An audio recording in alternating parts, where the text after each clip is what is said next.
ধন্যবাদ জানাবো সিরাজ সাহেব যদি আমাকে অনুপ্রাণিত না করতেন তাহলে এই মাদ্রাসা হয়তো সেই তালিফলার ঘর হয়েই থেকে যেত। মুলাফক গ্রামের মধ্যে একটি হয়তো হাফেজ আজ তৈরি হতো না। আজ মুলাফকবাসী হিসেবে সবার গর্ব হচ্ছে আমার গ্রাম থেকে একটি হাফেজে কোরআন বেরিয়েছে।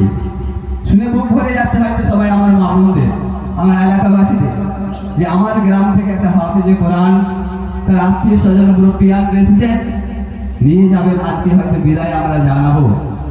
তার সাথে আমার সিরাজ ভাইকে আমি বলবো এই মাদ্রাসার উন্নতি বর্ষের জন্য আমার এলাকাবাসীর পক্ষ থেকে যাতে কিভাবে কাজ করলে আমার এই মাদ্রাসাকে ভবিষ্যতে আগিয়ে নিয়ে যাওয়া যায় সেই চিন্তা ভাবনা করার জন্য বলবো।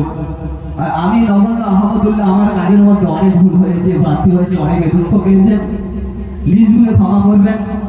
যদি আমার কোনো কেউ ভুল